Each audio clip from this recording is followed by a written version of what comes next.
Inky Pinky Punky Tamil Kids TV. அது ஒரு பிரகாசமான காலை. மென்மையான மழைத்தூறல் பெய்து கொண்டிருந்தது. இங்கி மற்றும் பிங்கி இருவரும் சகோதரிகள். இங்கி தனக்கு பிடித்த கதை புத்தகத்தை வாசித்துக் கொண்டிருந்தாள். சிறுமி பிங்கி தன் மென்மையான முயல் பொம்மையுடன் விளையாடிக் கொண்டிருந்தாள். திடீரென வானத்தில் ஒரு வண்ணமயமான வானவில் தோன்றி ஜொலித்து சுழன்று சுடர் வீசியது. பின்னர் அவர்கள் ஆச்சரியத்துடன் பார்த்தார்கள். திடீரென அந்த வானவில் பேசத் தொடங்கியது. வணக்கம் இங்கி மற்றும் பிங்கி. நான் வண்டர்வில்லின் மாய வானவில். நான் நல்ல மனதுடன் தூய கற்பனையுடன் கூடிய குழந்தைகளுக்கு மட்டும் தோன்றுகிறேன். என் கூட ஒரு மாய சாகச பயணத்திற்கு வர விருப்பமா? இன்கியின் கண்கள் மகிழ்ச்சியில் விரிந்தன. பிங்கி, போகலாம்.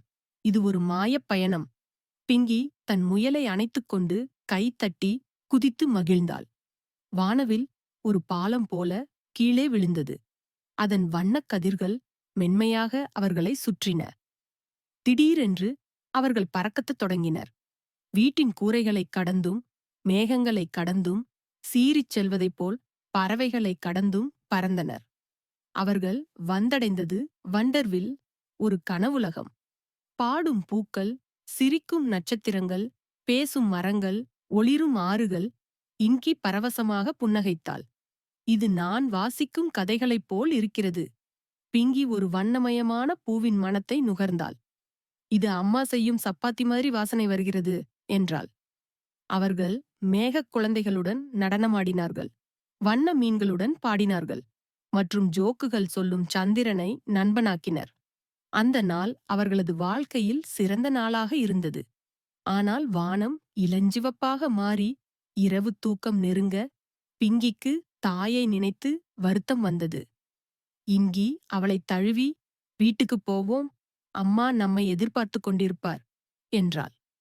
வண்டர்வில்லின் வானவில் புன்னகையுடன் சொன்னது, நீங்கள் இருவரும் நான் சந்தித்த இனிய சகோதரிகள். உங்கள் அன்பால் என் வண்ணங்கள் இன்னும் பிரகாசமாகின்றன. எப்போது வேண்டுமானாலும் திரும்பி வாருங்கள். வானவில் மென்மையாக அவர்களை வீட்டிற்கு அழைத்துச் சென்றது.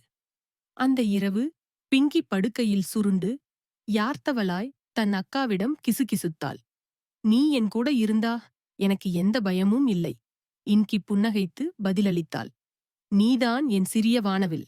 குழந்தைகளா, இந்த கதையிலிருந்து நாம் என்ன கற்றுக்கொள்கிறோம் என்றால், மாறாத பாசமும் பராமரிப்பும் கொண்ட சகோதரிகள் ஒவ்வொரு நிமிடத்தையும் மந்திரமயமாக மாற்ற முடியும். மேலும் எந்த இடத்தையும் வீட்டாக உணர செய்ய முடியும்.